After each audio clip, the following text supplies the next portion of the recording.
What's poppin', y'all? Today, we're gonna be taking a quick look. Actually, we're not taking a look at shit. We're actually doing a recap on a movie called Fall.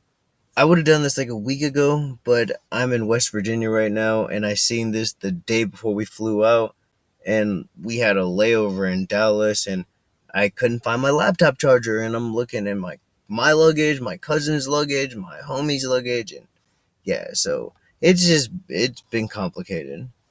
Um, but we're here. We're talking about fall.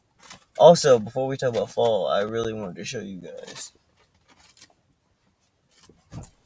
Look at this. What do you guys think about that? What y'all think? You nigga been watching it? And I'm fucking with it. I'm in like season 2. I think it's like episode 6, episode 7, some shit like that. But I'm fucking with it a lot. Except Billy. Billy's a piece of shit. But, um, yeah, we're gonna talk about fall, basically. I'll give my rendition, then we'll listen to this gentleman. Um, Basically, it starts off with two best friends, Becky and Hunter, and it also starts off with this half coon, half Negro, a light skin per se. His name is Daniel, and they're all mountain climbing. And basically, Daniel sometimes was harnessed and he falls off the mountain. So for the next 51 weeks, I'm sorry, not Hunter. Becky goes on like a drinking bender, and pretty much her pretty much her dad catches her at a bar one day, and like he's like, you need to stop this. The roles were reversed, and Daniel was the one who survived, and you fell off the mountain. He would not be this sad, etc., etc. She's basically like, "Fuck you, dad," and so it shows a scene of her back at home. She's mixing alcohol with some kind of pills, and then there's a scene of her about to mix a handful of pills with some alcohol, and then Hunter calls her, and Hunter is like, "Hey, let's hang out." Hunter goes over her house, and the whole entire weekend, Hunter's like, "Hey, because I'm YouTube famous, let's climb this like giant radio tower." And the entire time, Becky's like, "No, no, no, no, no." And like she has a dream about her ex-husband, Daniel, the man who fell off the mountain. And suddenly she's like, let's do it. So they wound up going out to this radio tower. I forgot exactly where it's at, but it's in like the middle of the desert type area. And when they get there, Becky's like, actually, I don't want to do this anymore. Hunter basically peer pressures her into doing it. So Becky winds up saying, okay, fine, we're gonna climb the tower. So they climb the tower to success. They get all the footage they want, the drone footage, the aerial shots of them hanging onto the ledge, all that good stuff. And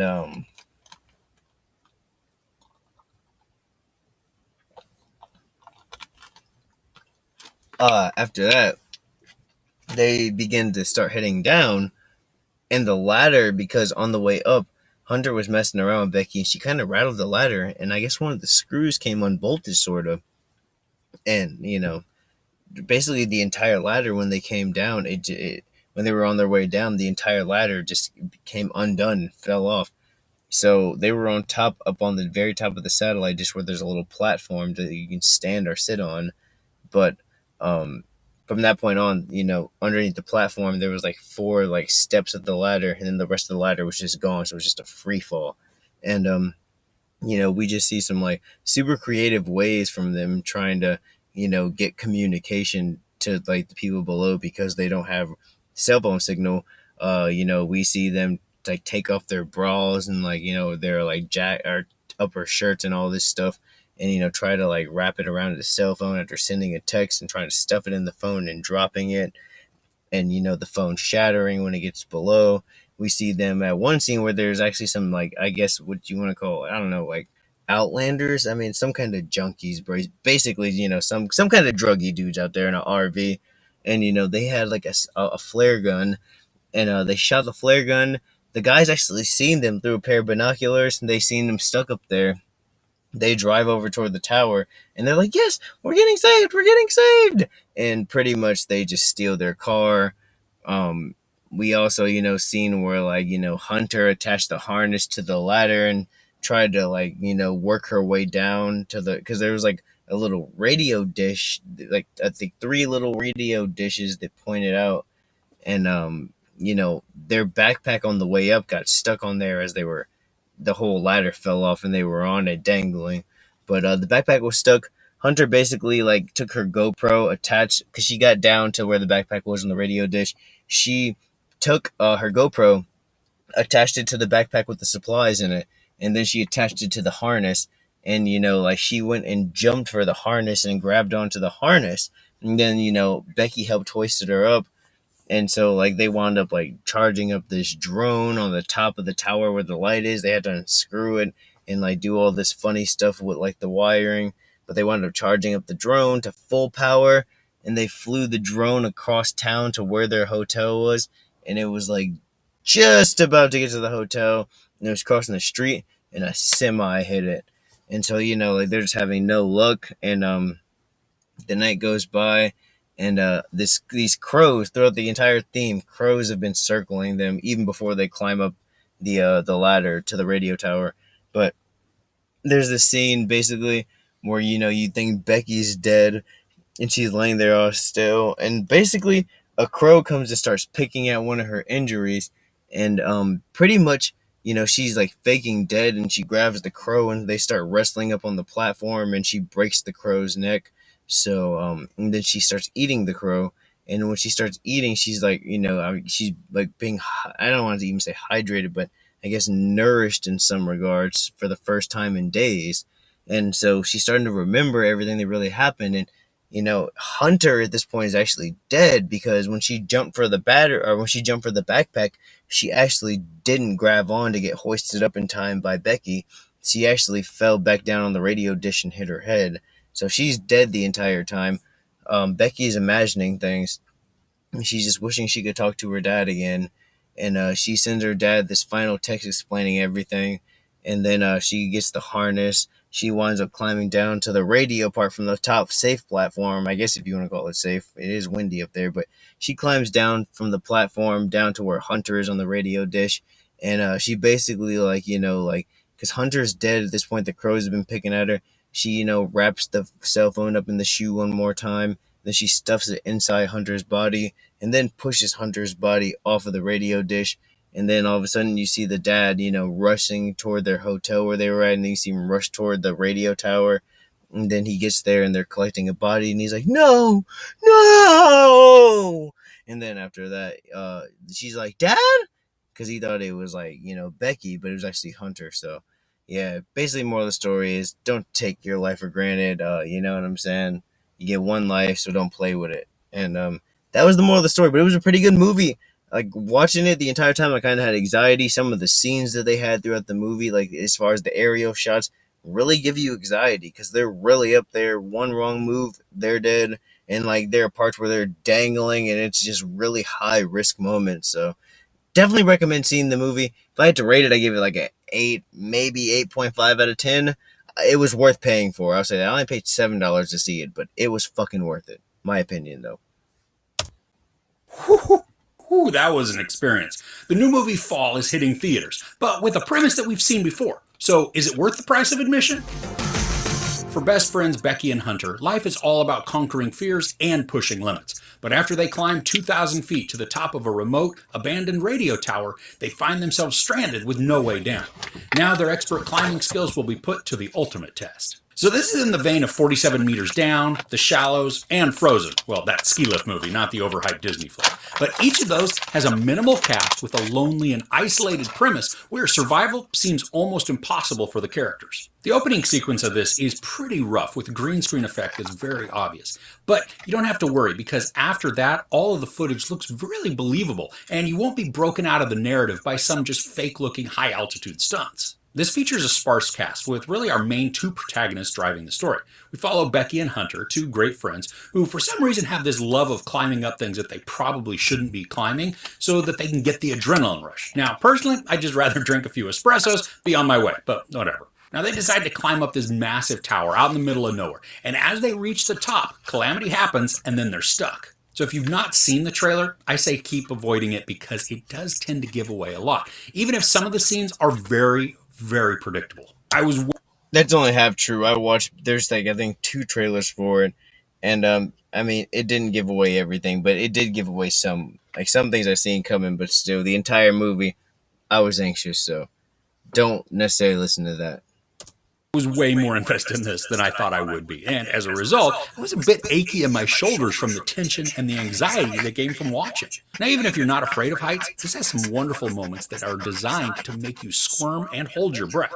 Now, I squealed once just because the pressure continued to mount. And this happened even though the storyline is filled with obviousness. Now, the fact that it could still keep my butt puckered and sweating despite me being able to predict how this is all going to play out, I think it's a good thing. But this also did manage to include one surprise for me, which I appreciated and then enjoyed. Now, the story has to maintain a balancing act of engaging dialogue and believable risky action to sustain its hour and 47-minute runtime. And I think it manages it pretty well. The dynamic between the two friends is not unexpected, and there are some things that just come about as part of their discussions that I think are foreseeable.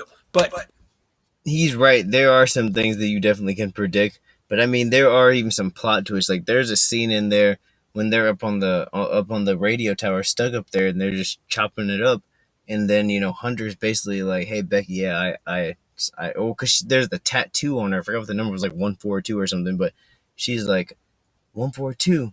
That's Daniel." And then like it comes out, Hunter's like, "Yeah, we slept together. We slept together for 4 months, but then I decided you were my best friend, so I left." Left him for you. So yeah, basically Hunter was sleeping with her husband, pretending to be her best friend still. Well, they actually were best friends, but still, I mean, what kind of best friend is that? there was still enough weight to the relationship that makes it easy to watch. The story is designed to make Becky more sympathetic than Hunter, with Oh Hunter yeah. at times being just a selfish friend, even though she comes across as trying to help. She literally peer pressured Becky to go up the radio tower. Now, there's also some conflict between the two, and that works to up the ante of uneasiness because they have to share this tiny platform stupid high up in the air and then rely on each other for survival. Now, I find it crazy that Hunter decided to wear her Chuck Taylors to go climbing rather Facts. than specialized shoes designed for that sport. Now, I think it helps to reinforce the carefree and daring spirit that the character shows herself to be. Her behavior and mindset contrast nicely with Becky's more reserved and cautious way of thinking. Now, we know she's not always been that way from the examples that were shown, but in her present state, Becky is way more reasonable when it comes to risk, creating some good story tension between the two. The camera work is surprisingly amazing and how engaging it is. Now, I was sucked into the peril that our characters faced because we get shots that are from far away, which gives this nerve-wracking scale to the whole surroundings, but then we also get to see them on the platform from a ton of different angles. Sometimes we're looking straight on at them, other times we're looking down from above, which, by the way, that's a terrifying view. Now, there are some conveniences built into this story that allow our characters to accomplish things or survive instances that they probably shouldn't. But Sorry for all the background noise. It's just like I said, I'm not at home. This is a really weird record location. I'm just in some random parking lot that has Wi-Fi near McDonald's. So, because the hotel we were at, the Wi-Fi's fucking up. So, but West Virginia is great. I mean, I wouldn't live here, but it's been nice. but I never found them to be so ridiculous that they broke me out of the scene. Now, in addition to the sheer heights that our characters have to deal with, the isolation and hopelessness of their situation helped to create a sense of dread, which again kept me riveted but also very nervous. Now, the thought that one slight wrong move or even very strong wind could toss him off the structure, I found very terrifying. I mean, seriously, Yeah, like I mean, especially the part. There's a scene where like Becky had to climb to the top of the tower and unscrew a light bulb and charge the drone through the bulb socket.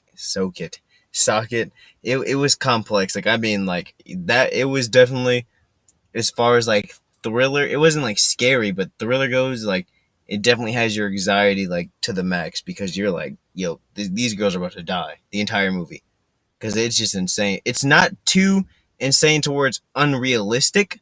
There's some parts where you're like, I'm not sure, but overall, it's not nothing where like you be like, yo, like these bitches should be dead. Like what the fuck? Like it's not no WWE shit.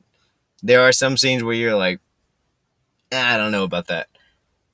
But overall, like if I had to rate it on realism, I would give it like honestly like a 9 out of 10 because it was very realistic for the most part, except the ending. The ending, I mean, It could happen, but I'm just not sure. And because the ending, she puts the cell phone in the shoe and puts it inside the body. I'm just not sure I'm not sure how much cushion the body would provide. I'm pretty sure if you still from a radio tower like over, she was like 1,750 feet in the air.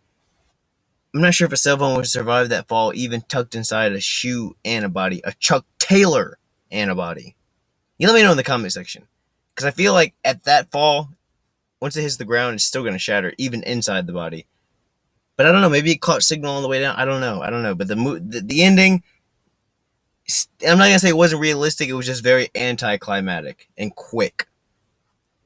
Seriously, my chest was a bit tight from how I was clenched up while watching. Now, the story includes enough sequences where the characters dangle to just make me gasp, and I want to yell at them to be more careful. Now, Jeffrey Dean Morgan and Mason Gooding are also in this, but they're in it for so little and don't contribute much to the story that their characters really could have been played by anybody. I mean, it's not like I didn't like them in the roles, but there's just not much for them to do here. And I think the film balances the pace pretty well in this, especially when having characters stuck on something could become very monotonous. The story gives us some actions that make our palms sweaty, mom spaghetti, but then calms down a bit for some dialogue and to bring our heart rate back down. And then it repeats with some harrowing sequence followed by a rest period. I mean, yeah, it is a little bit repetitive, but there's also enough variation and story complications to keep each segment from feeling exactly like the previous one. Now, the ending comes about fairly abruptly and then gives us a resolution with actually showing us certain elements. Now, after all of the time spent with anxious anticipation, to have this conclude the way it does just makes me feel a bit cheated. And strange. I kind of agree, because like the whole entire movie is like over the fucking top. Like you're legit I mean, I seen like Avengers Endgame like the night it came out, and like with all the hype with Thanos erasing half the universe and everything, still didn't have me on the edge of my seat like this movie did. Like this movie was beyond wild, but the ending was just really basic. Strangely, the opening sequence of the film is also resolved without showing us anything. So it seems to be. He's also again correct, because we don't get a lot of backstory. Like they're just kind of on the mountain. I don't know. It's really strange, but like we get a scene of like Becky and Daniel in bed, then suddenly they're just on this mountain. But he's right. There's not much. There's not much backstory in the very beginning. There's no real prelogue or anything. But I mean, it's not Star Wars, so what the fuck do you expect? Kind of a trend within the writing to not actually have to figure out how to finish up the scene. Aside from the opening bad effects, the quick wrap-up ending was the weakest portion of this film. Now, I don't need or even want drawn-out exposition or drama, but the convenient way out just feels meh. So overall, Fall is a taut, tense thriller that excels in delivering anxiety-filled sequences wrought with peril.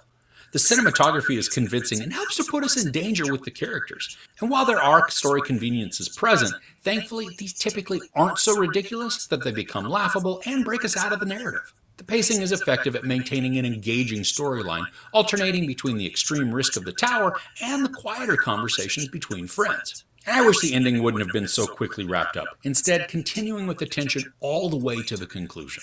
Now, I still do question Hunter's shoe choice, though. I mean, I love Chucks, and I have many pairs myself, but if I were to go climbing, I'd probably pick something a little bit more suitable. Yo, I mean, he's not wrong. I mean, yeah, but Hunter's is one of them free spirit types, so, it makes sense. If you see the movie, you'll definitely get it, but a little bit, she was definitely on some peer pressure shit. I was like, yeah, you're kind of being a bad friend right now, nigga. But seriously, I mean, I'm not going climbing. There's nothing about that even looks intriguing or enjoyable. Man, after that, I swear, I mean, I'm scared to climb a flight of steps, my nigga. Like, I'm not fucking around. There's no sex or nudity, a lot of profanity, and some very gnarly violence. I give Fall 3.5 out of 5 couches. So it's a thriller that you enjoy. Do you have any that thrive on isolation? A 3.5 out of 5? That's like 75%. I had said like between like an 8.5 and a 9, so I mean, we're in the same little realm, sort of. He's on the lower spectrum, and I'm over here. But, yeah, I thought it was like an 8.5 to a 9. But definitely you should check it out. If you enjoyed the video, like, subscribe, and let me know what you're talking about next in the comment section. Got a lot of videos coming soon. I should be back home in Seattle in 2 days. And so you guys can watch out. We got a lot of power content coming soon. I actually got another inside little video. I know I just posted that part 1 of Ghost. I got a part 2 coming like either later today or tomorrow. So you guys let me know how you feel about Ghost coming back, because I've been hearing some shit and I seen something and it's like alter my opinion all the way. I thought Ghost was dead, but I'm not 100% sure anymore. So we'll talk about it soon. But let me know how you feel about this in the comment section. If you enjoyed the video, like, subscribe, and I'll catch you guys in the next one.